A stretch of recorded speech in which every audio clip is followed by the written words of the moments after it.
வாழ்க வளமுடன். அறிவேதான் தெய்வம் என்றார் தாய்மானார். அகத்ததுதான் மெய்ப்பொருள் என்று எடுத்துக்காட்டி அறிவதனை அறிவித்தார் திருவள்ளுவர். அறிவதற்கு முறைகள் சொன்னார் அறிஞர் திருமூலர். அப்பேரறிவிலாழ்ந்து ஆனந்த கவியாற்றார் ராமலிங்கர். அறிவில் அறிவாய் நிலைத்தோர், அறம் வகுத்தோர், அதை வாழ்ந்து காட்டினோர் நினைவு கூறுவோம். நண்பர்களே, இன்று ஒரு நீண்ட ஆழமான கருத்தை பற்றி, பிரபஞ்ச இயக்கம் என்ற கருத்தை பற்றி சிந்திக்க இருக்கிறோம்.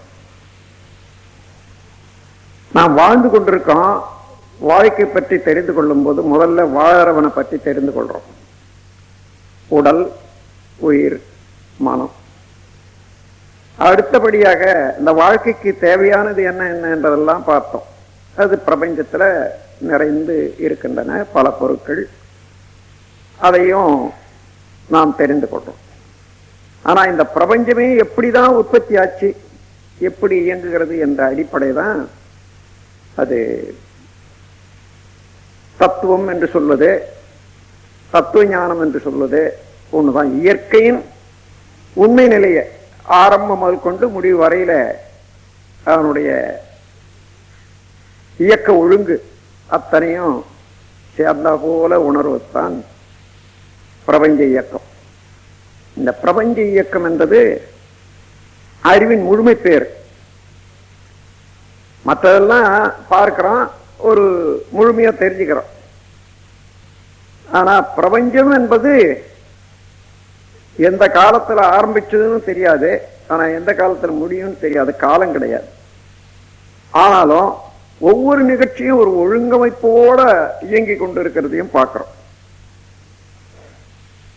அப்போ அது இருப்பு நிலை என்ன, அந்த இயக்கத்துக்குரிய ஆற்றல் எது, இந்த ஒழுங்கமைப்பாக இருக்கிறது என்ன என்றதை தெரிந்து கொண்டா நம்ம வாழ்க்கையில கூட, அதாவது பிரபஞ்சம் என்றதை உணர்ற போது அதனுடைய தன்மை முழுவதிலும் ஒவ்வொரு பொருளும் இருக்கும். அதாவது உண்மை என்றும் மேன்மை என்றும் இரண்டு வார்த்தைகள் உள்ளது. உண்மை என்பது அடிப்படையாக அமைந்துள்ள உண்மை, அதாவது இயற்கையினுடைய ஒரு முழுமை பேர். மேன்மை என்பது ஒவ்வொரு இடத்துல ஒவ்வொரு சிறப்பு இருக்குது பாருங்க, அதுதான் மேன்மை. ஆக மேன்மையை கண்டு இன்புற்று வருகிறோம் புலன்கள் மூலமாக. அந்த மேன்மைக்கெல்லாம் அடிப்படையாக இருக்கக்கூடியதான் உண்மை. உள்ளமைந்தது உண்மை, சிறப்புக்கு வந்தது மேன்மை. இவ்வளவுதான் வார்த்தை அர்த்தம். அப்போ அந்த உண்மையோடு சேர்த்து சிறப்பை பார்க்கிற போதுதான் மனம் விரிவான, எல்லையற்ற விரிவாக உள்ள இயற்கையை புரிந்து கொள்ள முடியும். இந்த தவத்தினுடைய நோக்கமே முதல்ல உடலை தெரிஞ்சு கொள்றது, உயிரை தெரிஞ்சு கொள்றது, மனதை தெரிஞ்சு கொள்றது, அதன் பிறகு நாம் வாழ்க்கைக்கு வேண்டிய பொருட்களை தெரிஞ்சு கொள்றது, கடைசியாக இதெல்லாம் அளிக்கக்கூடிய எல்லாம் வல்ல இறைநிலையை உணர்ந்து கொள்வது என்பதுதான். அதனால அந்த நிலையை உணர்ந்து கொள்ற அளவுக்கு மனம் விரியணும். அதை உணர்ந்து கொண்டோன்னு வச்சுங்க, ஒவ்வொரு செயல்லையும் அந்த விரிந்த அறிவு, விழிப்பு நிலை வந்துடும். முதல்ல கொஞ்சம் சிரமமா இருந்தாலும் அப்படியே நினைந்து நினைந்து பார்க்க பார்க்க எல்லா பொருளையும் அந்த இயற்கை எப்படி இயங்குகிறது என்ற உண்மை தெரியும். அப்பொழுதுதான் நம்முடைய செயல்களை நாமாவே உணர்ந்து ஒழுங்குபடுத்திக் கொள்ளலாம். இப்படித்தான் செய்யணும், இல்லைன்னா இந்த மாதிரி போகும் என்ற அளவுக்கு. அதனால இந்த பிரபஞ்ச இயக்கத்தை பற்றி தெரிந்து கொள்ள வேண்டியது மனிதனுடைய அறிவுக்கு முக்கியம். எல்லாரும் உணர்ந்து கொள்ள முடியாது. ஏனென்றா பிரபஞ்ச இந்த புலன்கள் மூலமாக உணரக்கூடிய பொருட்களை எல்லாம் சாதாரணமா எல்லாரும் பார்த்து உணர்ந்து கொள்ளலாம். அவருடைய அமைப்பு மூலம் இந்த ரெண்டையும் உணர்ந்து கொள்றதுக்கு கொஞ்சம் சிரமம்தான். மன நுண்ணிய நிலைக்கு வரணும், பழகணும், நிலைத்த அறிவை பழகணும். அது தவம் செய்யறவர்களால் தான் முடியும். ஆகவே தவம் செய்யறவங்க தான் இதை உணர்ந்து வாழ்க்கையினுடைய உண்மைகள் எல்லாம் தெரிந்து கொண்ட பிறகு சாதாரண மக்களுக்கு கூட அதை எடுத்து சொல்லி, அவங்க தெரிய கொள்ள கூட வேண்டியதில்லை, அவனுடைய தன்மை மாத்திரம் எடுத்து சொல்லி சிறப்பாக வாழ வைக்கலாம். இந்த முறை தான் முதல்ல உருவாச்சு. எங்கேயோ ஒருத்தர் இருந்தா போதும் தத்துவம் தெரிஞ்சவங்க, மிச்ச பேரெல்லாம் அவங்க விளக்க கேட்டு வாழலாம். ஆனா இன்றைக்கு அப்படி இல்லை. விஞ்ஞானம் வளர்ந்துட்ட பிறகு ஒவ்வொரு மனிதனுடைய அறிவும் விரிந்து உயர்ந்து கொண்டு போகுது. இந்த இடத்துல எல்லாருமே தத்துவ ஞானம் காலத்தோட வயதோட தேவையா இருக்கு. ஆனாதான் நம்முடைய தவத்துல இந்த 6 சப்ஜெக்ட் கொடுக்கிறோமே, வாழ்க்கை தத்துவம், எண்ணம் ஆராய்தல், ஆசை சீரமைப்பு, சினம் தவிர்த்தல், கவலை ஒழித்தல், 5ஆன அதன் பிறகு செல்ஃப் ரியலைசேஷன் என்பது. செல்ஃப் ரியலைசேஷன்னா அறிவு. நான் யார் என்ற போது உடல், உயிர், அறிவு என்ற 3ல உடல் எல்லை கட்டிய ஒன்று பருப்பொருள். அதற்குள்ளாக இருக்கக்கூடிய உயிரோ இந்த உடல்லையும் இருக்கிறது. அது இயங்கிக் கொண்டிருக்கிற போதே பிரபஞ்சம் முழுவதும் கலந்துள்ள பேருயிரோட கலப்புற்று இருக்கிறது. அறிவோ இந்த உடல்லையும் இயங்கும், பிரபஞ்சம் முழுக்கவும் விரிந்து இயங்கும், அதற்கு அப்பாலாக உள்ள இருப்பு நிலையாக ஆதி நிலையோடு கூட சேர்ந்து நிற்கும். அது எல்லையற்ற அளவில். அதனால இந்த 3ஐயும் நாம் உணர்றோம். இப்போ இந்த கொஞ்சம் அறிவு வந்த உடனே சாதாரண மக்களுக்கு கூட எப்படிதான் இந்த பிரபஞ்சம் இவ்வளோ ஒழுங்கா இயங்கி கொண்டிருக்குதே என்றது வந்துடும். அந்த எண்ணம் எழுந்துடுதுன்னா அதுக்கு பதில் கிடைக்கலன்னா ஒரு சோர்வு தான். அதாவது ஒரு தேக்கம் அறிவுக்கு உண்டாகும். அந்த தேக்கம் உண்டானா கொஞ்சம் திசை மாறும். அதனால நமக்கு கடைசி வரைக்கும் அந்த கேள்வி போது அதுக்கு விளக்கமும் வந்துடும். அந்த எண்ணத்தோடு தான் இதை சேர்த்து வச்சிருக்கோம். அறிவு என்பதை கண்டுபிடிச்சுட்டா அது எல்லாவற்றுக்கும் மூலமாக இருப்பு நிலையாக சிவம், தெய்வம் என்பது எதுவோ அதுவேதான் அறிவாக இருக்கிறது என்பது தெளிஞ்சு போடும். அப்ப அறிவு அறிந்த இடத்துல தெய்வம் உணரப்படும், தெய்வத்தை அறிந்த இடத்துல அறிவு உணரப்படும். ரொம்ப சுருக்கமா வள்ளுவர் சொன்னது அகத்ததுன்னு சொல்லிட்டாரு. அகம் என்றால் உயிர், உள்ளம். அந்த உள்ளத்துக்கு உள்ளமாக இருப்பது மெய்ப்பொருள். மெய்ப்பொருள் என்பது தெய்வம். அது அகத்தது என்ற போது அறிவாகவும் இருக்கிறது, அது தெய்வமாகவும் இருக்கிறது என்பதை குறிப்பு. இப்போ உங்களுக்கெல்லாம் ஒரு சிலருக்கு வியப்பு இருக்கும், சோர்வு இருக்கும். என்ன இதே இந்த பிரபஞ்ச ரகசியத்தை போய் நாம் எப்படி உணர முடியும்? அப்படி ஒரு வியப்பு இருக்கலாம். மனித அறிவில் கட்டுப்பட முடியாதது இல்லை என்ற ஒரு அணுவை நினைக்கிறீங்க, அணு அளவில் நிற்கிறீங்க. மீண்டும் பிரபஞ்சம் முழுக்க நினைக்கிறீங்க, பிரபஞ்சம் முழுவதும் விரிஞ்சு போகுது அறிவு. அதுக்கு அப்பாலும் விரிந்து இறைநிலையோட கலப்புற்று தியானம் பண்றீங்கன்னு சொன்னா அந்த அறிவினுடைய அளவு என்ன? அந்த எல்லாம் வல்ல இறைநிலைய அறிவுக்குள்ளதான் அடங்குதுன்னு சொன்னா இப்ப அறிவு எத்தகையது? ஆகையினால அறிவு அறிந்த இடத்துல இறைநிலை உணரப்படும். அப்படி இறைநிலை உணர வேண்டிய இடத்துல அறிவு உணரப்படும். இந்த தத்துவ ஞானத்துல 2 பிரிவா வந்தது. முதல்ல பிரபஞ்சத்தை பார்த்தாங்க, மண், கெட்டி பொருள். அதுக்கு மேல இந்த கெட்டி பொருளுக்கு முன்னே என்ன இருந்தது, எப்படி அது வந்ததுன்னு பார்க்கிற போது தண்ணி. தண்ணியில இருந்துதான் உறைந்து கெட்டி பொருள் உண்டது. அப்ப தண்ணிக்கு முன்னே என்ன இருந்தது? வெப்பம். அந்த வெப்பத்தினாலதான் நீர், வெப்ப காற்றும் நீர் காற்று உண்டாயிதான் நீர் உண்டாச்சு. அதனால வெப்பம். வெப்பத்துக்கு முன்னே என்ன இருந்ததுன்னா காற்று. அதாவது அதை அலசி அலசி விரிச்சுக்கிட்டே போறாங்க. காற்றுக்கு முன்னே அதனுடைய நிலை என்ன, அதை பகுதி பகுதியா பிரிச்சு கடைசியில பிரிக்க முடியாத ஒரு மூலக்கூறு கிடைக்குதே, அதுதான் விண் என்று சொன்னாங்க. விண் என்று தான் ஆகாசம் என்பது சான்ஸ்கிரிட்ல, தமிழ்ல விண் என்று சொல்றோம். இதை பரமாணு என்று சொல்வதும் வழக்கம். அணு என்றாலே நுண்ணியக்க மூலக்கூறு என்றது அர்த்தம். பரமாணுன்னா அதை விட நுண்ணியது அல்லாத என்றது அர்த்தம். எந்த இடத்துல பர என்று சேர்ந்தாலும் அதை விட இன்னொன்று இல்லாதது என்றது தான் பர என்பது. பரமாணுன்னா அதை விட நுண்ணியது இல்லை. பரம புருஷன்னா அவனை விட மேலானவன் இல்லை. அம்மாதிரி இப்போ எல்லாருக்கும் ஒரு சாமியம், ஒரு பிரின்சிபல், எப்படிதான் இந்த பிரபஞ்சத்தை நோக்கி நம்ம அதனுடைய இயக்கத்தை அதனுடைய உண்மையை உணர்ந்து கொள்ள முடியும். அது ஒரு ஊர் இருக்குதுன்றது தெரியும் உங்களுக்கு. அது போற வழி தெரிஞ்சா சீக்கிரமா சுலபமா போகலாம். அந்த மாதிரி அந்த வழியை தான் ஒரு ஃபார்முலான்னு சொல்றது. இப்ப நான் அதை சொல்லித்தரேன். இப்ப நாம பார்க்கிறோம் பிரபஞ்சத்தை. பிரபஞ்சத்துக்கு முன்னாடி இப்ப உலகத்தையும் நோக்கி பாருங்க. இந்த உலகம் எப்படி இயங்குதுன்னா சுழண்டு கொண்டே இருக்குது. நாம பார்க்க முடியலன்றது இல்ல, நமக்கு தெரியுது. ஆனா நாம என்ன நினைக்கிறோம், சூரியனை பார்க்கிறோம். இப்ப பார்த்துட்டே இருக்கும்போது மேல வருது சூரியன். உண்மையிலேயே சூரியன் மேல வரல, உலகம் இப்படி சுழலுது.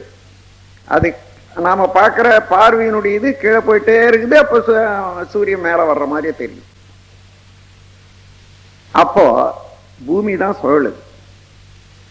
இந்த பூமி 25,000 மைல் வேகத்துல ஒரு நாளைக்கு சுழலுதுன்றத சாதாரணமா பள்ளிக்கூட பாடங்கள்ல எல்லாரும் படிச்சு விடுறாங்க. இப்போ சூரியனும் 25 நாட்களுக்கு ஒரு சுத்திடுது. சந்திரனும் சுத்தி வர்றது ஒரு 29 நாள்ல இந்த ஆர்பிட்டை, பூமியினுடைய ஆர்பிட்டை சுத்தி வந்துடுது. அப்படியே செவ்வாய், குரு, சனி, யுரேனஸ், நெப்சூன் இவை எல்லாமே சுழண்டு கொண்டேதான் வருதுன்றது தெரியுது.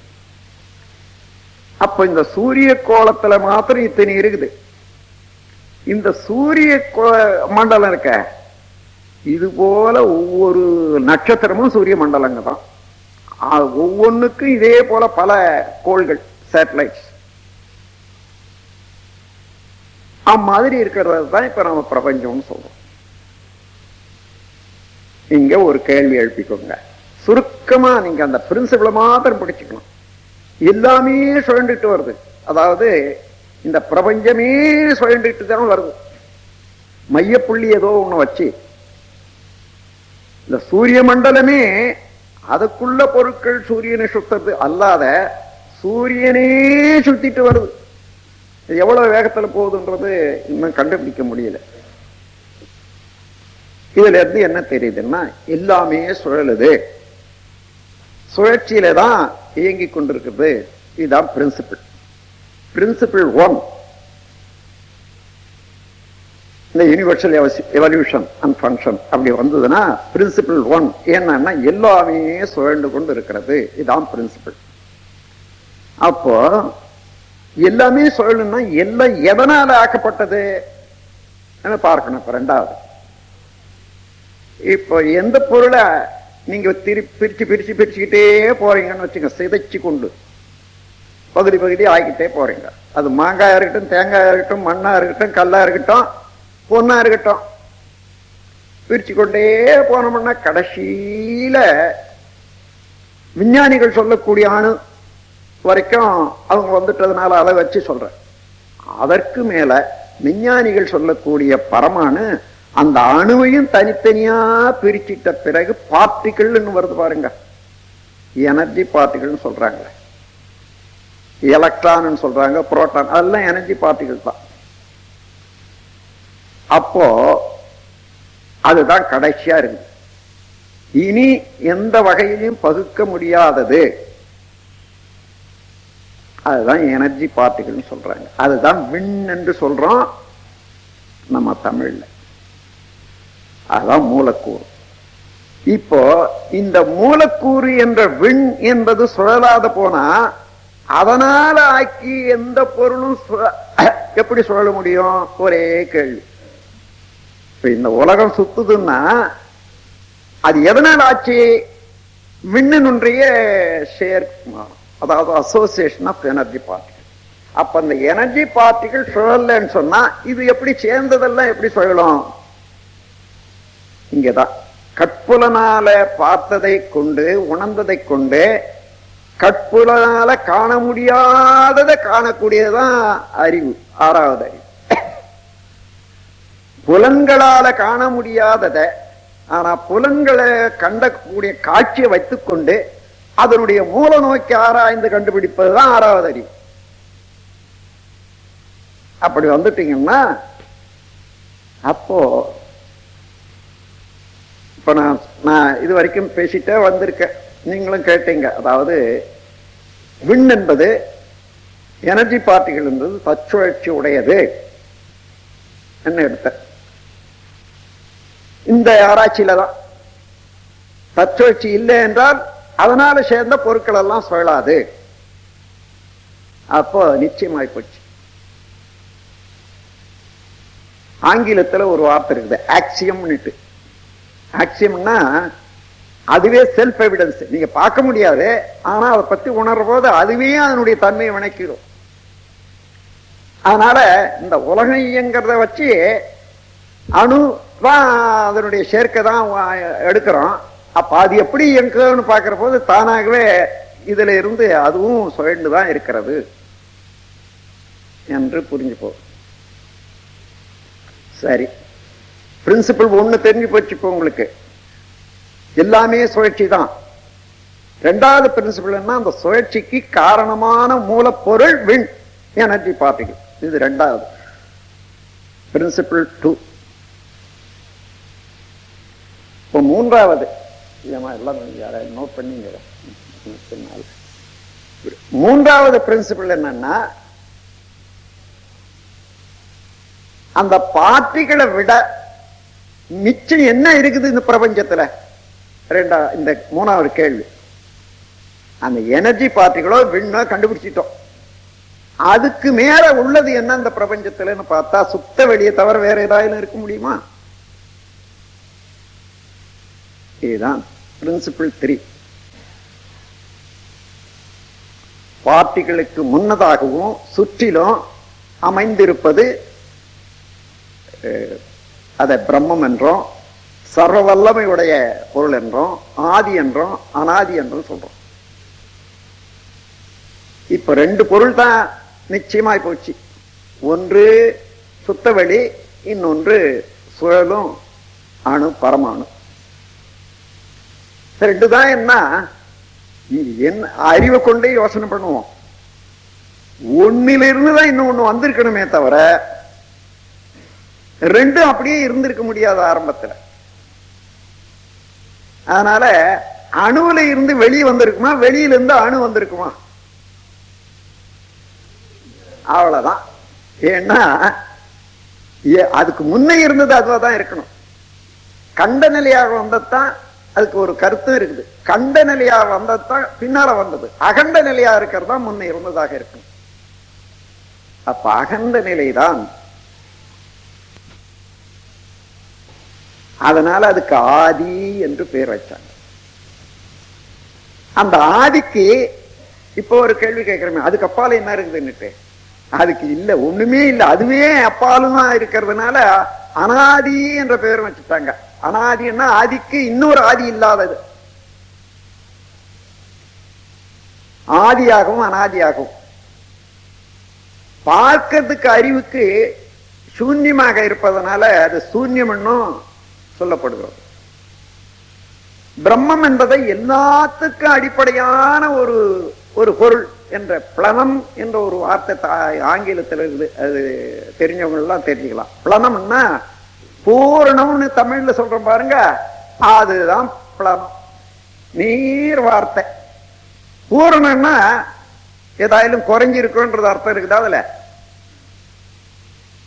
அதான் பூர்ணம். அந்த பூர்ணம் என்று சொல்லக்கூடியதான் பிரம்மம். சான்ஸ்கிரிட்ல பிரம்மம், தமிழ்ல பூர்ணம். இப்ப இது வரைக்கும் வச்சுங்க. இதுல இருந்துதான் இந்த சுழற்சியாக இருக்கக்கூடிய, விரைவாக இருக்கக்கூடிய ஒரு பரமாணு எவ்விதத்துல தோன்றியது? இந்த வெளியில இருந்து. இது வேற அது வேறையா? இல்ல ரெண்டும் ஒண்ணுதானா? இங்க பார்க்கிற போதுதான்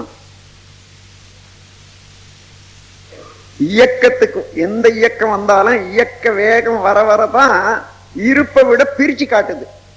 சரி, அந்த இயக்கத்தை குறைச்சிக்கிட்டே போவோம். பரமாணுல ஒரு இயக்க வேகம் இருக்கிறதாக இப்போ நமக்கு தெரியுது, சுழல் வேகம். அந்த சுழற்சியை குறைச்சிக்கிட்டே போக போக போக நின்று போகுதுன்னு வச்சுங்க. அப்போ என்ன ஆகும்? வெளிதான் மிச்சம். அப்ப வெளியினுடைய, சுத்த வெளியினுடைய இயக்கமே விரைவாக இருக்குது, அதுதான் சுழலாக இருக்கிறது என்ற போது அந்த பரவெளியினுடைய ஒரு பகுதி, பின்ன நிலை, ஒரு சிறு நுண்ணிய பகுதி அதுவா இயங்க ஆரம்பிக்குது. எப்படி? ஏற்கனவே இருந்தது ஒரே இடத்துல முனைந்தது, அதனால அது வேகம் சுழல ஆரம்பிக்குது. ஏன் சுழலுது? சுற்றிலும் உள்ளது எல்லாம் வல்ல ஆற்றல் உடையதாக இருப்பதனால ஒரு சிறு அளவுல எழுச்சி பெறும்போது சுற்றிலும் உள்ள பரம்பொருள் அழுத்தி கொண்டு இருக்கு பாருங்க. அந்த அழுத்தி கொண்டு இருக்கிறதுனால இடைவிடாத சுழல் உண்டாது, எட்டர்னல் போர்ஸ். அப்போ அணு சுழலுதுன்னு சொன்னா அதுல ஒரு வேகம் இருக்குது. அந்த வேகத்துக்கு அடிப்படையான வேகம் எங்க இருக்குதுன்னு பாக்குற போது சுத்த வெளி இருப்பு நிலையில இருந்துதான் அதுக்கு சப்ளை ஆகிட்டே இருக்கு.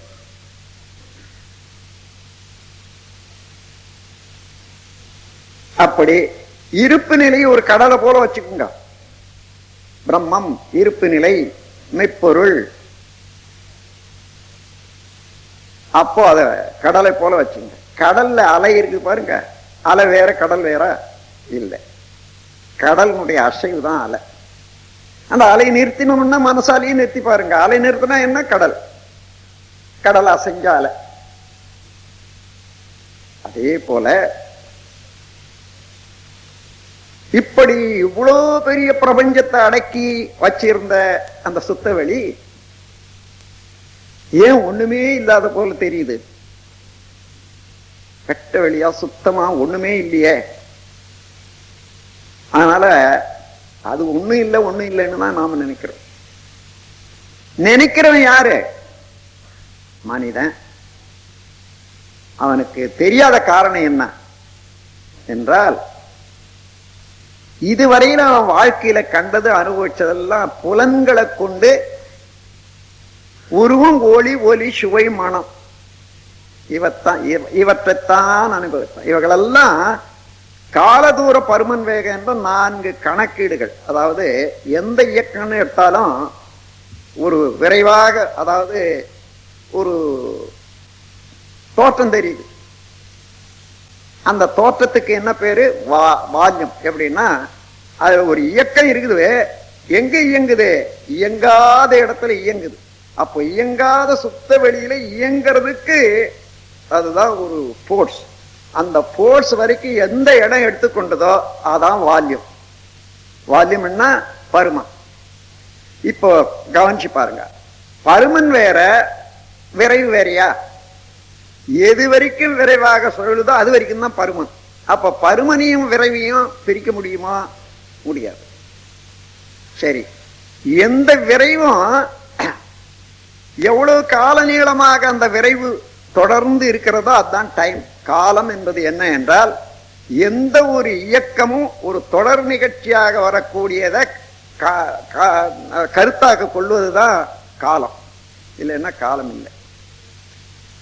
ஒரு இயக்க தோன்றதுல இருந்து அது முடிகிற வரைக்கும் கருத்துக்கு காலமாகிறது. அப்போ பருமன், வேகம், பருமன், காலம், இந்த மூன்று தான், 3 டைமென்ஷன் தான் பரமாணுக்கும் உண்டு, பெரிய பெரிய எந்த பொருளுக்கும் உண்டு.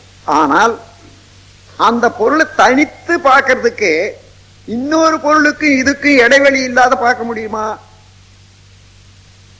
அதான் தூரம். அப்போ விரைவு, பருமன், காலம், தூரம், இந்த 4 இருந்தாதான் ஒரு காட்சி. இந்த காட்சிகளுக்கெல்லாம் மூலமான ஒரு அலகு அதுதான் பரமாணு. விண். விண் தான் இருப்பு நிலையிலே தோன்றி இயக்கமாக விரைந்தது. அது விரைவு கொண்ட வரைக்கும் வால்யூம் பருமனாட்சி. அது இயங்கிக் கொண்டே இருக்கிற தொடர் நிகழ்ச்சியை நாம் கருதுவதுதான் காலமா இருக்குது. இன்னொரு அணுவுக்கும் இதுக்கும் இடைவெளி இருக்கிறதுனால தான் இந்த அணுவை தனியாக கண்காணிக்க முடியுது கருத்தால. அதனால விரைவு, பருமன், காலம், தூரம், 4 டைமென்ஷன்ஸ் தான் இந்த பேரியக்க மண்டலம் உற்பத்திக்கெல்லாம் மூலப்பொருளாக, மூல அலகாக இருக்கிறது. என்ன சொன்னாங்க நம்ம பெரியவங்க? பிரம்மன் தான் எல்லா சிருஷ்டிக்கு காரணம்.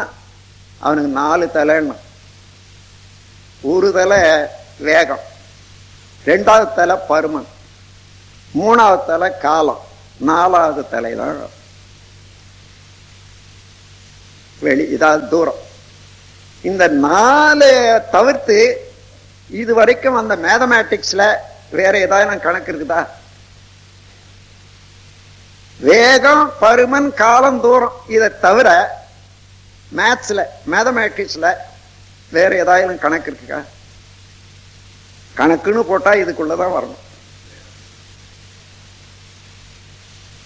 இந்த கருத்தை புரிஞ்சு கொண்டா எல்லா இயக்கங்களுக்கும் மூலமானது பரமாணு என்போம். அந்த பரமாணுக்கும் தோற்றுவாயாக இருக்கக்கூடியது சுத்தவெளி என்றும் வந்துடும். சரி, அப்போ இந்த விரைவுதான் உள்ளடங்கி இருந்ததா, இன்னும் வேற ஏதாவது இருந்ததா என்று பார்க்கிற போது, விரைவு தோன்றும் போதே அதை சுற்றிலும் அழுத்தி கொண்டு அதை ஒழுங்குபடுத்துது பாருங்க. எது சுத்தவெளி. அந்த ஒழுங்காற்றல் தான் அறிவு எனப்படுகிறது. எந்த செயலையும் எந்த இயக்கத்திலையும் ஒழுங்காற்றல் அமையுது பாருங்க. அதுதாங்க ஆரம்பத்துல பரமாணுல ஒழுங்காற்றலாக உள்ளது அறிவு. எது அறிவு? இப்போ சுற்றிலும் அழுத்தி கொண்டிருக்கிறதா அறிவாக இருக்கிறது. அப்ப அறிவு வேறு, சிவம் வேறா? இல்லை, சிவமே தான் அறிவார். அப்போ அந்த பரமாணுல 3 தன்மைகள் அழிஞ்சு போகுது. பேட்டர்ன், பிரிசிஷன், ரெகுலாரிட்டி, அதாவது அமைப்பு. இப்ப பரமாணுன்னா நம்ம மனதுக்கு இப்படி அவ்வளவு நுண்ணிய அளவு. ஒவ்வொருத்தரும் ஒரு மாதிரி நினைச்சாலும் யோகத்தினால மனதை நுணுகி பார்க்கக்கூடியவங்க அதுக்கு ஒரு பருமனுக்கு கூட, அனுமானத்துக்கு கூட நமக்கு சொல்லி வச்சிருக்காங்க. என்னன்னா, ஒரு பசுவினுடைய ரோமத்தை எடுத்து கனம் எவ்வளவு இருக்குதோ அவ்வளவு நீளம் வெட்டி துண்டு எடுத்துக்குங்க. முதல்ல அதை 1,00,000 கூறு ஆக்குங்க. அதை எடுத்து ஒரு கூறு எடுத்து மீண்டும் 1,00,000 ஆக்கணும். அது எவ்வளவு இருக்குமோ அதுதான் பரமாணுனுடைய பருமன். இத சாதாரண மனித அனுமானத்துக்கு கொண்டு போற போது மனமே இல்லை, போச்சு. ஆனா யோகத்தினால நம்மால அனுமானிக்க முடியுது. காரணம் என்ன? நிறுத்தி நிறுத்தி நிறுத்தி சட்டில் ஃப்ரீக்வன்சிக்கு கொடுத்து அந்த இடத்துல நிக்கிற போது அந்த பரமாணுவனுடைய நுண்ணிய நிலைய அலைய விட நாம அதை தாண்டி இருக்கக்கூடியது என்ன இருக்குது பாருங்க. பரமாணுவை தாண்டி இருக்கிறது என்ன இருக்குது? சுத்த வெளியாக இல்லாத போனா பரமாணுவை பார்க்க முடியுமா? நாம இங்க உணர்றோம், தியானம் செய்யற போது நம்ம சக்தியை உணர்றோம். நாம எதுவாக இருந்து அதை உணர முடியும்? பரமாணு உணரக்கூடியவ பரமாணு கப்பாலாக இருந்து தான் உணர முடியுமே தவிர, அப்போ உணர்றவன் அறிவாக இருக்கக்கூடியவன் இறைவனே தான். இது நீண்ட காலம் பொறுத்து கண்டுபிடிச்சாங்க. அதுக்கு முன்னால என்னன்னா இந்த பஞ்சபூத தத்துவமும் அதுக்கு முடிவான பரம்பொருளை தான் கண்டுபிடிச்சாங்க.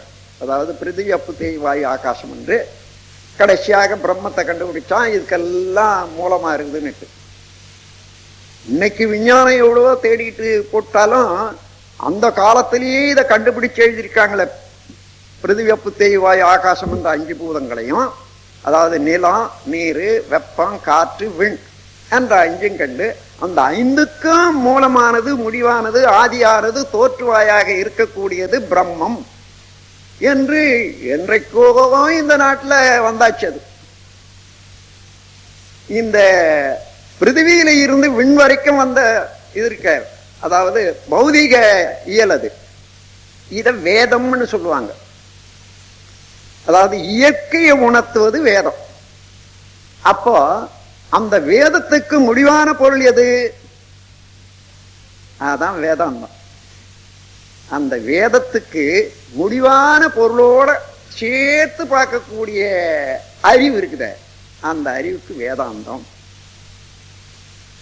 இது நீண்ட காலம் இருந்தது. இது மேல்நாடுகள்ல எல்லாம் பேரறிஞர்கள் எல்லாம் இத பேன்சோபிசம்னு சொன்னாங்க. பேன்னா விரிந்த பிரபஞ்சத்தையே இணைச்சி கொண்ட ஒரு அறிவுக்கு பேன்னு வரும். பேன்சோபிசம்னா இந்த பிரபஞ்சம் முழுவதும் எல்லாமே ஒரே ஒரு பொருளால ஆக்கப்பட்டது, எல்லாம் ஒன்றாலேயே இயங்கிக் கொண்டிருக்கிறது, எதை எடுத்தாலும் அதுவே இதுவாக இருக்கிறது. அதாவது இதுவும் இது எதுவோ அதுதான் இது. எப்படி? இதையும் அணுவாக்கி பாரு, இதையும் அணுவாக்கி பாரு, ரெண்டும் அணுதான். அதான் எல்லாமே ஒண்ணுதான். பாரதியார் சொல்றாரு, காக்கை குருவி எங்கள் ஜாதி, கடலும் மலையும் எங்கள் கூட்டம். கடலும் மலையும் எங்கள் கூட்டம்னா இதுவும் அணு கூட்டம், கடலும் அணு கூட்டம், மலையும் அணு கூட்டம். காக்கை குருவி நானெல்லாம் பசி, உணர்வுகள், இன்பத்தொன்மா இதுல அவஸ்தைப்பட்டுட்டு பிறப்பு இறப்புக்கு இடையில உள்ள ஜீவன்கள் என்ற போது காக்கை குருவி எங்கள் ஜாதி, கடலும் மலையும் எங்கள் கூட்டம் என்ற இதை அவர் சொல்றார். அப்படி இந்த அணுக்கள் கூடி இயங்குற போது ஒவ்வொரு அணுவும் அந்த வால்யூம் இருக்கு பாருங்க, அதான் அமைப்பு. அந்த அமைப்புல ஒழுங்காற்றல், அதாவது ஒரு இயக்கம் உண்டாக்குது. எங்க இயங்குறது? சுத்த வெளியில. சுத்த வெளி இருப்பு நிலைன்னா டைட்டா இருக்குது அதுக்கு. ஆனா இது சுழல், அதனுடைய அழுத்தத்தினாலேயே சுழல்ற போது இந்த அழுத்தமே திருப்பி அது போகுது. எந்த அழுத்தம்? அதாவது சிவநிலையானது அணுவை அழுத்தி கொண்டிருக்குது சுற்று வட்டத்துல, அதனால அது சுழலுது. சுழல்ற போது சுழல்ல இருந்து இன்னொரு வேகம் வருது பாருங்க, அது எங்க போய் சேரணும்? சிவத்துலதான் போய் சேரும். அப்ப இருப்பு நிலையோட இயக்க அலை சேர்ந்து பாருங்க, இதுதான் காந்தம் எனப்படுவது உலகத்துல. இருப்பு நிலையாக உள்ள சிவத்தோடு இயக்க நிலையாக உள்ள பரமாணுவனுடைய அலை கூடும் போது அதுதான் காந்தம். வான் காந்தம் கொடுத்திருப்போம். இங்க இந்த வான் காந்தம் அணுக்கள் கூடி செயல்படுறதுக்கு தகுந்தவாறு இந்த அலைக்கு 5 விதமான வேகம் உண்டு. Clash, reflection, refraction, penetration, interaction. அதாவது மோதுதல். அதாவது ஒரு அலைன்னா பக்கத்துல எந்த பொருள் இருந்தாலும் அது மேல மோதுமே இல்லையா? மோதுதல். மோதினா அந்த பொருளும் அலைதானே, அதனால திருப்பி அடிக்கிறது. மோதுதல் வந்த உடனே ரிஃப்ளெக்ஷன், பிரதிபலித்தல். ஆனா நிலையான ஒரு பொருள் மோதுனா பிரதிபலிப்பு நேரா இருக்கும். எந்த பொருளும் நிலையில் இல்லையே, எல்லாம் சுத்திட்டே இருக்க. அதனால இந்த பிரதிபலிப்போட கூட ரிஃப்ராக்ஷன், சிதறுதல் என்பது ஒண்ணு உண்டாகுது.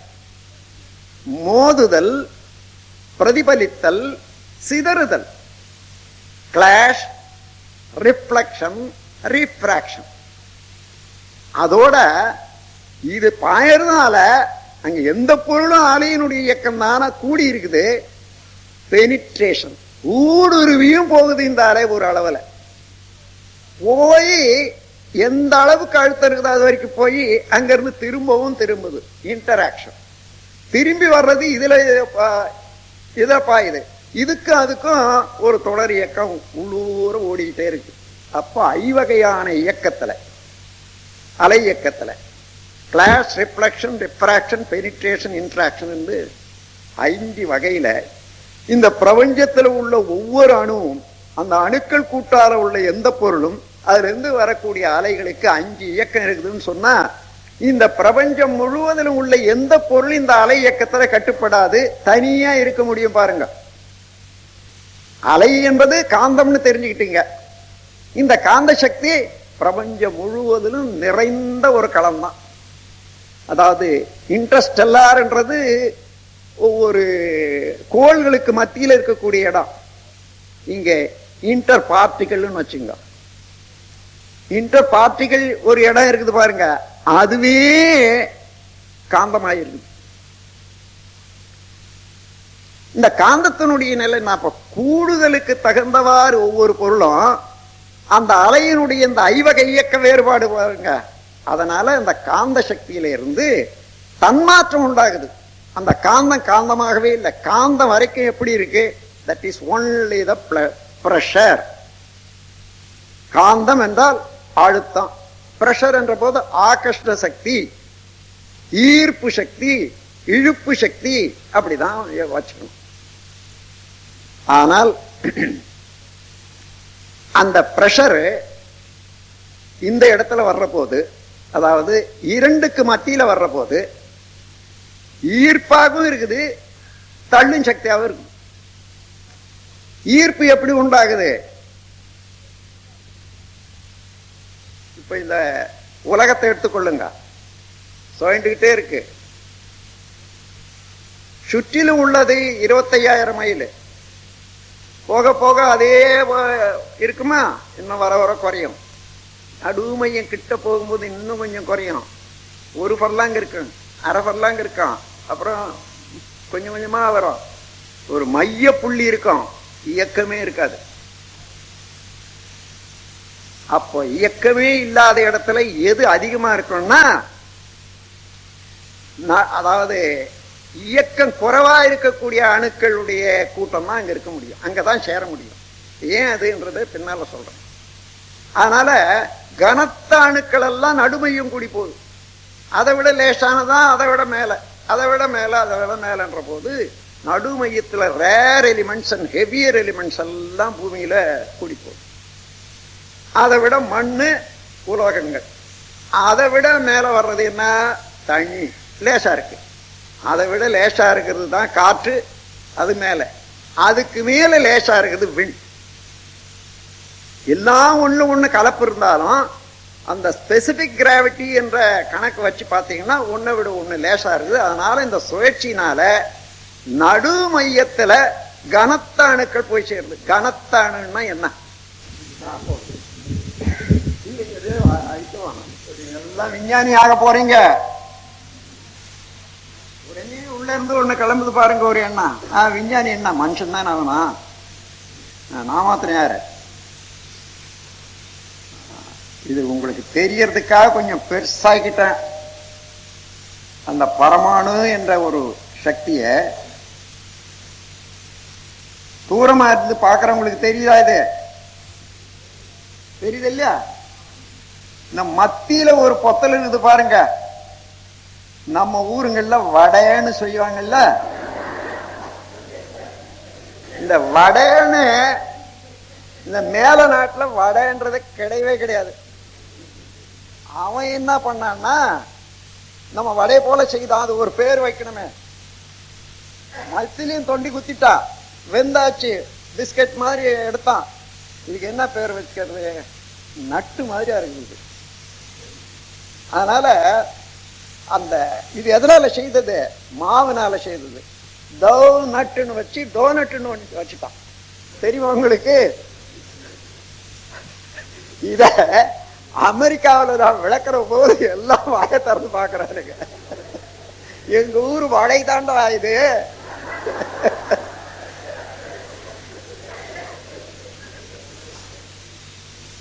டவுன்னா மாவு, அதாவது ஏதாவது சமையல் பசிஞ்சு வைக்கிறாங்களே, இது ஒரு இல்ல இந்த சப்பாத்தி செய்யறதுக்கு பசைகிற பாருங்க, அந்த மாதிரி பசைகிறது அல்லது ரொட்டி செய்யறதுக்கு பசைகிறது, அதுக்கு டவுன்னு சொல்லுவாங்க. அதை இப்படி ஒரு நட்டு மாதிரியா செய்துட்டான் பாருங்க, அதனால டோனட்டுன்னு வச்சான். இப்ப இதையே அனுமானமா வச்சுங்க, பெரிய அளவுல ஒரு அணு பரமாணுன்றது. இந்த பரமாணு சுழண்டு கொண்டே இருக்குது. இங்க இருக்கக்கூடிய வேகம் இங்க இருக்குமா, அங்க இருக்கக்கூடிய வேகம் இங்க இருக்குமான்னு பாருங்க. இல்ல, வர வர குறைச்சிக்கிட்டே போகும். எந்த பொருள் சுத்தினாலும் there is a point in the middle where there is no motion at all. இது நான் கண்டுபிடிச்ச சூத்திரம். எந்த பொருளா இருந்தாலும் சுற்றி கொண்டே இருப்பது, அது மத்தியத்துல மையம் போக போக போக குறைந்து கொண்டே போய் கடைசியில மையத்துல ஒரு புள்ளி இருக்கும். அந்த புள்ளி இயங்காத நிலை, இயங்காத இடம். அப்போ இங்க இருக்கக்கூடிய வேகம் இங்க இல்லை, இங்க வந்ததுன்னா இது எது அணுவாக பரமாணுவாக இயங்குதுன்னு இப்ப மறுபடியும் நினைவு வச்சுக்கங்க. சுத்த வெளியாக இருந்ததே தான் அதனுடைய எழுச்சியில இயங்க ஆரம்பிக்குது. அந்த இயங்க ஆரம்பிக்கிறதுல இயங்காத இடம் இருக்குதுன்னா எதுவா இருக்கணும்? அது அவ்வளவுதான். இந்த இயங்குற போது இந்த வெளியில இது தள்ளும் சக்தியாக இல்லையே விரிவலை வருது. இப்படி இப்படி இருக்கிறதெல்லாம் இந்த விரிவலை. அப்போ இன்னொரு அணுவுல இருந்து இதுக்கு மோதுதல் வருதுன்னு வச்சுக்க, பெனிட்ரேஷன் வருது. இங்க இது வரைக்கும் வந்தா உள்ள போகுமா? அது ஏன்னா ஏன் போகலன்னா அங்கிருந்து வர்றது இங்க முட்டுது. அதனால உள்ள அதுக்கு மேல வர எல்லாமே அங்கே நின்று இது சுத்த வெளியாகவே தான். நூல் கோர்த்தது போல ஆண்டவன் எல்லா அணுக்களுக்கு ஊடே இருந்து கொண்டிருக்கிறான் என்று கண்டுபிடிச்சான். என்னைக்கோ பிரபஞ்சத்துல ஒவ்வொரு பொருள்லையும் நூல் கோர்த்தது போல, மணியில நூல் கோர்த்தது போல ஆண்டவன் ஊடுருவி நிற்கிறான் என்ற கருத்து கேட்டிருப்பீங்களா இல்லையா? இதுதான். இப்ப இத ஒரு அணு ஒரு அதே போல ஒரு வடையேன்னு வச்சுங்க. இந்த பக்கமும் இந்த பக்கம் மேல பக்கம் அழுத்துறது சுழலுது, இந்த பக்கம் அந்த பக்கம் அழுத்துற அதே சுத்தவெளி என்ன பண்ணோன்னு பாருங்க. கொஞ்சம் கொஞ்சமாக இத சின்ன அளவா இருந்தத கொஞ்சம் கொஞ்சமா பெருசாகி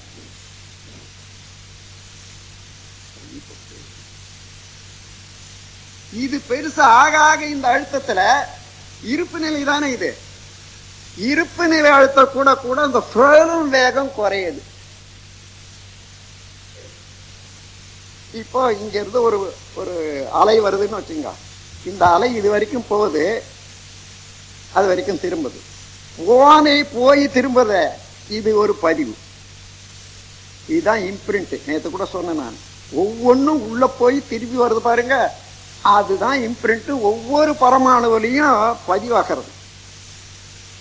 ஆனா இதே சுத்தவெளி அழுத்தி அழுத்தி அழுத்தி அழுத்தி மையபாக இயங்காத இடத்தை அதிகமாக்கி இயங்குற இடத்தை குறைக்க குறைக்க குறைக்க kinetic portion is being reduced day by day.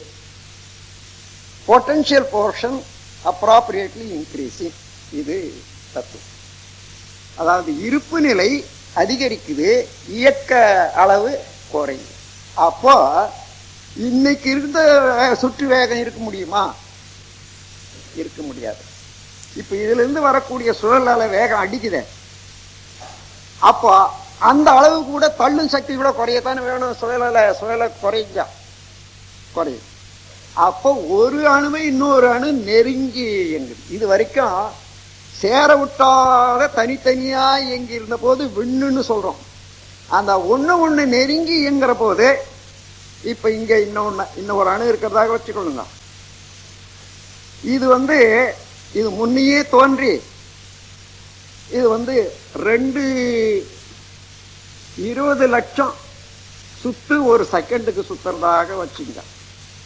இதுவும் 20 லட்சம் தான். ஆனா இது முன்ன தோன்றி எங்கே இப்ப 10 லட்சத்துக்கு வந்துடுது. இது 20 லட்சத்துக்கு வந்து 20 லட்சம் சுழல், இது 10 லட்சம். இன்னண்டி இருக்கக்கூடிய வெளி இந்த ரெண்டையும் அழுத்தது பாருங்க. அந்த அழுத்தத்தினால இதுக்கு மேல விலக முடியல ஒண்ணு. அதே போல தன்னுடைய தள்ளு வேகம் இருக்கு பாருங்க, அதனால அதுக்கு மேல அதாவது நெருங்க முடியல. 2 அணுவும் நெருங்கவும் முடியல, அதை விட விலகவும் முடியல. ஆனா சுழற்சி வித்தியாசம் இருக்கு. இது மெதுவா சொல்லுது, இது வேகமா சொல்லுது. அப்ப என்ன ஆகுது, இத மையத்தை வச்சு இது சுத்தி வராது. இதுதான் நியூக்ளியஸ், புரோட்டான், எலக்ட்ரான்ன்றதெல்லாம் மையத்துல கருவணு என்றது ஒண்ணு வச்சு சுத்தி வரக்கூடியது எலக்ட்ரான் சொல்றது காரணம் தான். இப்படி வேகமா சுத்துற போது ஒரு அணுதான் சுத்த முடியும். அது வரைக்கும் 2 தான் இருக்குது. இந்த 2 பார்ட்டிகள் இருக்கிற போது இது ஹைட்ரோஜன் சொல்றாங்க. ஆனா இது கொஞ்சம் மெதுவாகுதுன்னு வச்சுங்க. நீங்க ஒரு நவகிரக கோயில்ல போய் பார்த்தீங்கன்னா எல்லாம் விசாலமா இருக்கும். இந்த நவகிரகம் வைக்கிற இடத்துல மாத்திரம் இடமே இருக்காது, நெருக்கமா தான் வச்சிருப்பாங்க. அப்போ அதுல ஒருத்தரா ஓடுறாங்கன்னு வச்சுங்க, வேகமா இடம் இன்னொருத்தர் போறதுக்கு முடியாது இருக்கு. ஆனா மெதுவா போனா இன்னொருத்தர் நுழையலாம். அதே போல இது சுழல்ற வேகத்துல இன்னொன்று அதை சுத்த முடியாது இருக்கிற வரைக்கும் இது 2 தான். இன்னொன்னு இடம் பிடிக்குதுன்னா 4, 5 ஆக நெருங்கி எங்க இந்த அட்டாமிக் ஸ்ட்ரக்சர்ன்றது எத்தனை பார்ட்டிகள் சேர முடியுமோ அத்தனை சேருதுன்னு சொன்னா நெருங்கி இயங்கிறதுக்கு சுழல் வேகம் குறையுது. அதனால நெருங்கி இயங்குது. அதுக்கு தகுந்தவாறு இப்போ இது நியூக்ளியஸ்னு வச்சுங்க, இது புரோட்டான் ஆயிப்போச்சு.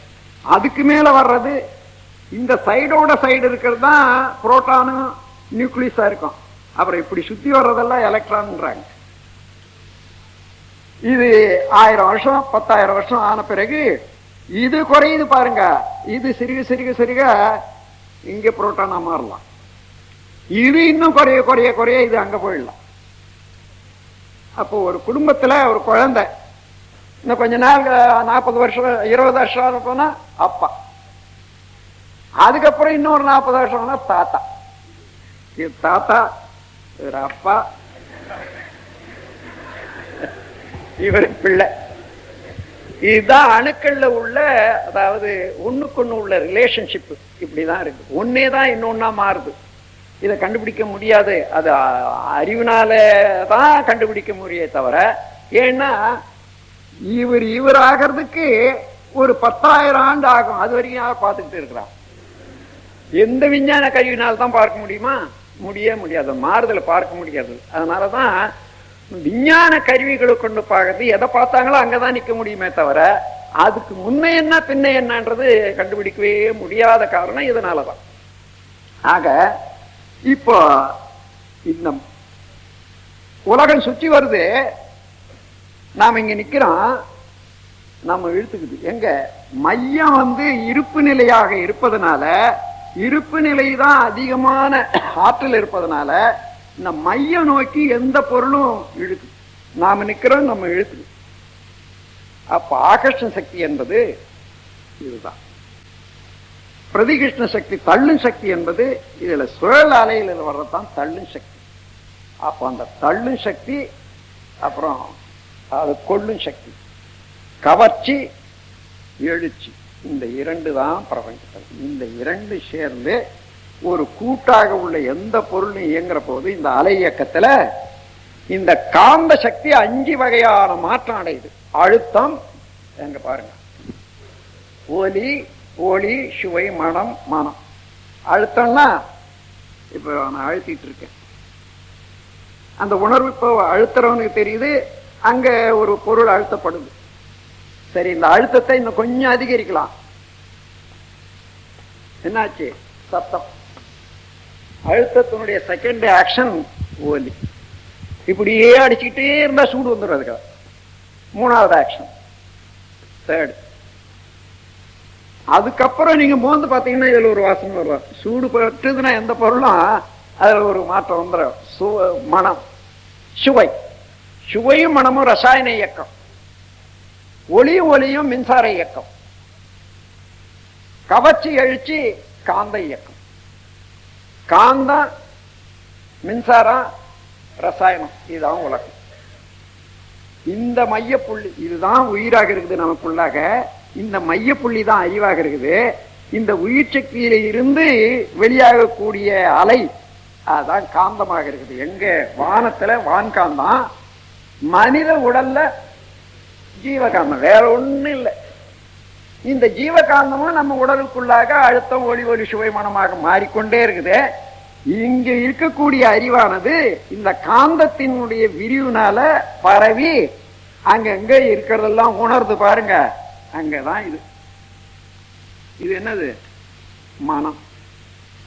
அப்போ இங்க அறிவாக இருக்குது, அங்க மனமாக இருக்குது. இந்த மனதுல என்னென்ன உணர்தோ இந்த அலை தான் இங்க வருது. இந்த அலை இதுல வந்து மோதுற போது இதுல வந்து பிரஷர், அதாவது பிரிண்ட் ஆகி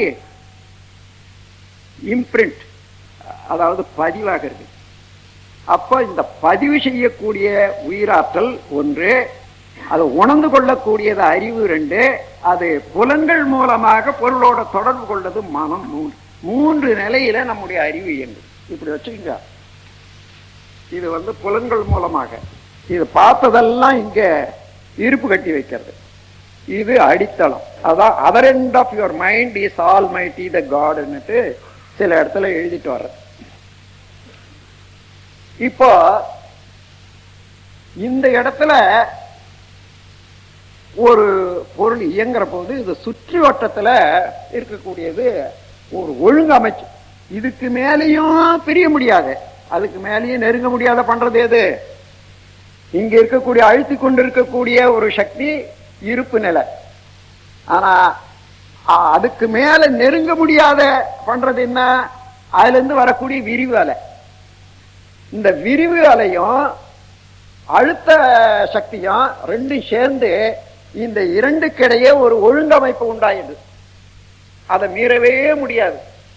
இந்த ஒழுங்கமைப்பு இங்க புறப்படுது பாருங்க, அதுதான் பிரிசிஷன்.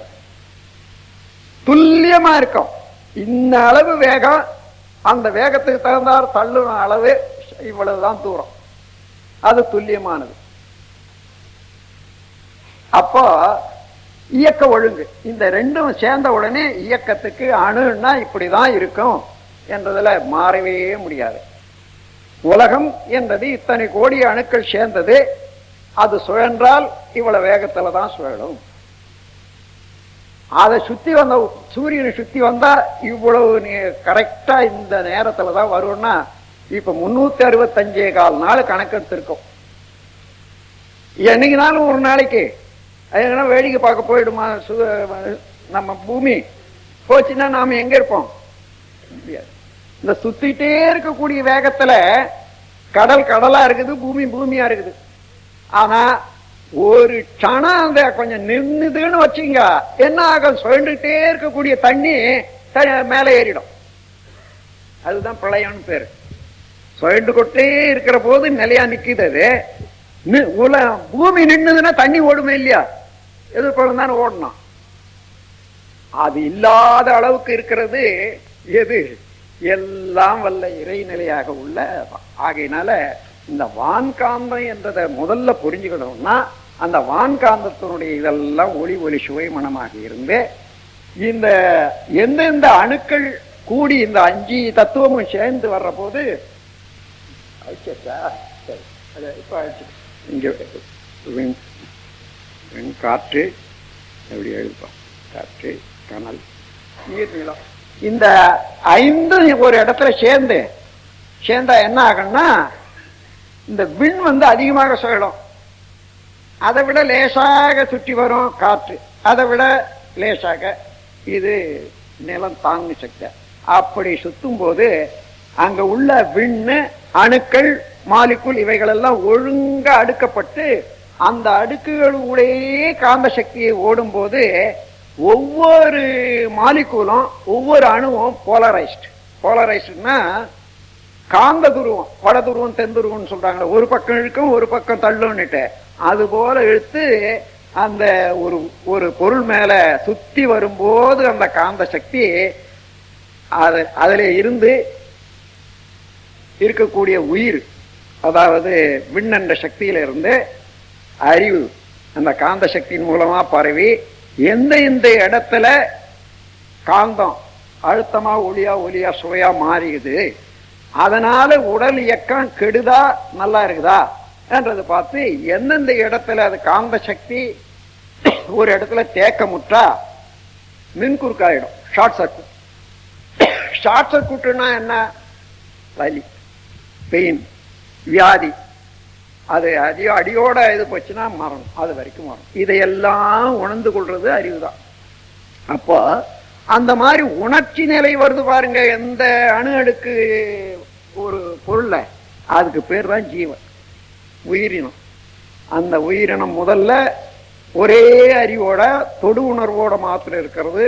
மரம், செடி, கொடி, அதுல இருந்து ஒரு புழு தோன்றினா தொடு உணர்வோட நான் உணர்வு உண்டாகுது, உணவு தேவையா இருக்குது. ஏன்னா மரத்துக்கு உணவு பூமியிலிருந்து எடுத்துக்குது, இது நகர ஆரம்பிச்ச பிறகு என்ன தனியா தான் எடுக்கணும். அதனால நாவு உணர்வு வந்தது, வாய். அதுக்கு மேலாக மூக்கு, கண்ணு, செவி இவையெல்லாம் வந்த போது ஐயுணர்வாக வரும். அதன் பிறகுதான் மனிதன் அதுல இருந்து வந்தவன். ஆறாவது இதுக்கெல்லாம் காரண பொருளாக உள்ள இந்த ஐந்துக்கு மூலமாக உள்ளது எது? இது வரைக்கும் போறான் அந்த அறிவை கொண்டு, அங்க இருந்துதான் இப்படி வந்திருக்குது. அப்போ இந்த காட்சியில பிரபஞ்சம் முழுவதிலும், பிரபஞ்ச இயக்கம் முழுவதிலும் இப்ப கொஞ்சம் எல்லாரும் ஒரே ஒரு நிமிஷம் கண்ணை மூடிக்கொள்ளுங்க. இப்ப நாம விலைக்கு வந்த பேரியக்க மண்டலத்தை அப்படியே நினைச்சு பாருங்க. இந்த துரியாத நிலையில சக்தி களம் போறோம் இல்லையா, அதே போல அதுக்கப்பால சிவகளம். அப்ப சுத்த வெளி எங்கு நிறைஞ்சிருக்குது. அதுக்கு இடையில பிரபஞ்சம் என்றது அணுக்கள் இயங்கி இருக்கக்கூடிய கடல், அது வரைக்கும் தான் சக்தி களம். எங்க எங்க அணுக்கள் ஒன்று சேர்ந்தா அங்கங்க சூரியன், சந்திரன், பூமி. இப்ப எல்லாத்தையும் பாருங்க, இப்போ எல்லா கோள்களும் அதுக்கு இடைவெளியில இந்த விண் துகள்களும் நெருங்கிய ஆற்றல் கடலும் அதுக்கப்பால உள்ள இருப்பு நிலையும் அந்தந்த இடத்துல சேர்ந்து பூமியில பஞ்சபூதங்களையும் சேர்ந்து அணு அடுக்கு சீரமைகிற இடத்துல நகர ஆரம்பிக்குது, உணர ஆரம்பிக்குது ஜீவன். அதுல ஓரறிவுல இருந்து ஐயறிவுல வந்து அப்புறம் மனிதனாக வந்துட்டான். ஆறாவது அறிவிலிருந்து ஒன்னொன்னாக மீண்டும் திரும்பி இதெல்லாம் யோசித்து பார்த்துட்டே போறான். இப்ப எங்க போறீங்க? கடைசியில பிரம்ம நிலை வரைக்கும் போயாச்சு. இதுதான் ஆறாவது அறிவு. கண்ணை திறந்து விடலாம். இதுதான் பிரபஞ்சம். இப்ப இந்த பிரபஞ்சம் உங்களுக்குள்ளாக வந்துட்டா இல்லையா? நீங்க எங்க இருக்கீங்க? இந்த பிரபஞ்சத்துக்குள்ள இருக்கீங்க. நேற்று ஒரு ஓமானம் சொன்னேன். ஸ்பாஞ்சு என்றது தண்ணிக்குள்ள போட்டோம்னா தண்ணிக்குள்ள ஸ்பாஞ்சு, அந்த ஸ்பாஞ்சுக்குள்ள தண்ணி. இறைவனுக்குள்ளாக நாம் இருக்கிறோம், நமக்குள்ளாக இறைவன் இருக்கான். இது எங்க போய்யா தேட முடியும்? அந்தாண்ட போனாலும் சுத்த வழியா இருக்குது, கண்ணு காப்பிடாது.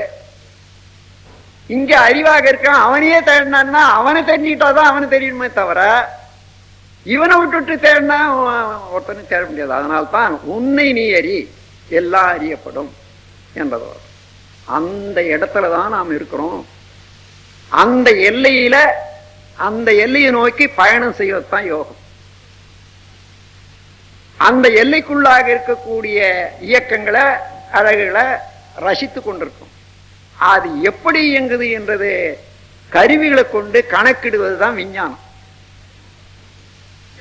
அது எதனால இருந்து மூல கூறியது, அதாவது மூல ஆற்றல் எது என்று கண்டுபிடிச்சு அதிலே இருந்து முடிவு வரையில உணரக்கூடியதுதான் தத்துவம். ஆக தத்துவம், விஞ்ஞானம், வாழ்க்கை எல்லாமே ஒன்றுபடக்கூடியதுன்னா இந்த பிரபஞ்ச இயக்கம் எப்படி உண்டாகுது என்று தெரியணும். சுத்தமா எல்லா பொருளும் இயங்கி கொண்டிருக்குது. அதனால சுழண்டு கொண்டிருக்குது. அந்த சுழற்சி எப்படி வர முடியும்? அது எதனால் ஆக்கப்பட்டதோ அங்கேயே இருக்குன்னு சுழற்சி. அதை கண்டுபிடிச்சிட்டோம். இப்போ பரமாணு. அந்த பரமாணு விட இன்னும் என்ன இருக்குது? சுத்த வெளிதான். அப்ப அதிலே இருந்துதான் இது வந்திருக்கும் முடியும் என்றதை கண்டுபிடிச்சிட்டோம். அது மாத்திரம் இல்ல, அப்ப சுத்தவெளி என்பது என்ன என்றதை பார்க்கிற போது நான் பரமாணுவை யூகிக்கிறேனே, அனுமானிக்கிறேனே, அதை விட அந்தாண்டை இருந்துதானே நான் அனுமானிக்கணும். அப்ப அதுக்கு அப்பால் இருக்கிறது யாரு? இருப்பு நிலைதான். அப்ப இருப்பு நிலைதான் இங்க அறிவாக இருக்கிறது. இறைவனே அறிவாக இருக்கிறான். கொஞ்ச நேரம் ஒரு